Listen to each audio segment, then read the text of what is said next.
Tragedy in Jerusalem.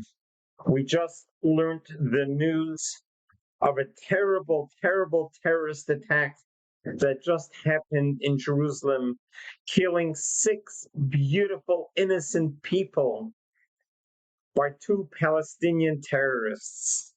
Fortunately, local police and individual armed citizens were able to neutralize the terrorists. But here again, innocent lives were just gunned down in broad daylight with just cold-blooded murder. But amidst this terrible tragedy, you can see the spirit of what goes on in Israel. Just an incredible sight to be seen where a taxi driver was transporting an elderly woman. As you look in the video, you see how people are running for their lives as gunfire erupted right in the heart of Jerusalem. The taxi driver sees hundreds of people running to save their life. He gets out of his car. He doesn't just run for his own life. You hear the gunshots ringing right in the background, but rather he goes and opens up the back door, and you hear the gunshots and people running everywhere. He helps this elderly woman to leave and to get out of the taxi and brings her to safety. Bullets flying all over the place. But his concern was a fellow Israeli, a fellow passenger who's elderly, who needed help to come to safety. He did not run to save himself, but he went to help a fellow person, a fellow citizen. Isn't this the contrast between a death cult? And these are people that the world wants us to give a Palestinian state to. These are people who come infiltrate our country and open fire. These were 2 terrorists who had no reason to be able to open up fire and destroy people's lives just because they believe in death. The world needs to see what Israel is up against. Not only are we dealing with enemies whose whole living is about the death, and if they want to die, kill yourselves. But why do you come into a country and just kill innocent citizens for absolutely no reason whatsoever? They have done nothing to you to open fire like that. Unfortunately, surviving a mass shooting is very up close and personal to myself.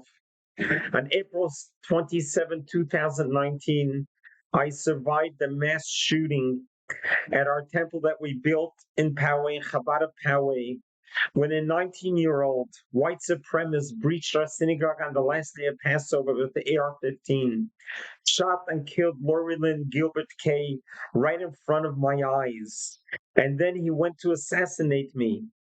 As he lifted up his AR-15 to kill me, I heard children that were playing behind me. I ran to grab the children to safety. He still got off 4 rounds, and he shot both of these fingers, but the rest of me survived.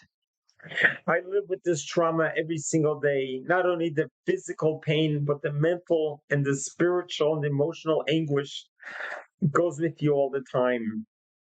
So when today there was a terrorist attack, a mass shooting in the heart of Jerusalem, it resonates with me. I know what it's like to survive a mass shooting. But when you watch the video footage and you see dozens of people just running away because of the sight of a mass shooting, and then you see a taxi driver with a heart of gold, selflessly, you could see just how he's looking around and dodging the bullets, but selflessly cares about his passenger to get her to safety. This is a little bit of light amidst so much darkness. And we all ask ourselves, what would you do at a time of a mass shooting? What would you do? Would you run for cover to save yourself? Or would you selflessly try to help those that were there? So I know what it was like because I faced a mass shooter.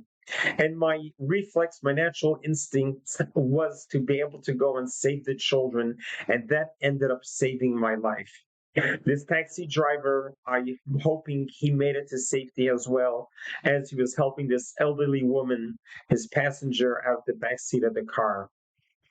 But these are all horrific times. The world has to see what we are dealing with. For 77 years, Israel has been trying to be a beacon of light unto the world.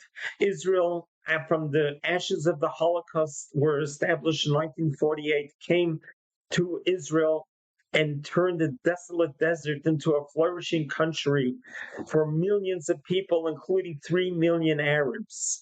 And yet, here you have two Palestinians who came to kill and create carnage, pain, and suffering. These terrorist attacks cannot be tolerated, and we must understand who the formidable enemy is and why Israel must finish the war, why Israel must fortify its borders and not to allow these to happen again. The world needs to wake up and personalize it. Think of it as if they were your own brothers and sisters, or if this happened in your own neighborhood. Wouldn't you as well be aghast? Wouldn't you say enough is enough? We cannot live like this anymore. We're no longer in the 7th century. We are in the 21st century where we should be able to embrace life, live a comfortable life, and live a meaningful life. What's happening in Gaza by allowing these extremists, these ultra Islamists, to these jihadists to rule the world with terror must stop and must stop now. When we declared never again is now. Our heart goes out to the 6 families who just lost. All of these beautiful people woke up this morning planning to come home tonight, and they will not. Their families are going to be in mourning. Their hearts are shattered and broken. The whole Israel is in shock.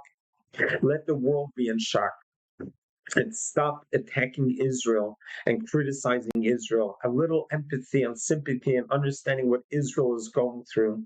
This is time to support Israel and to help them fortify its borders and finally rid of its enemy once and for all, so should never have to see this again.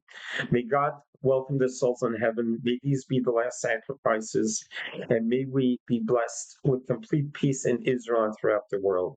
God bless you. God loves you.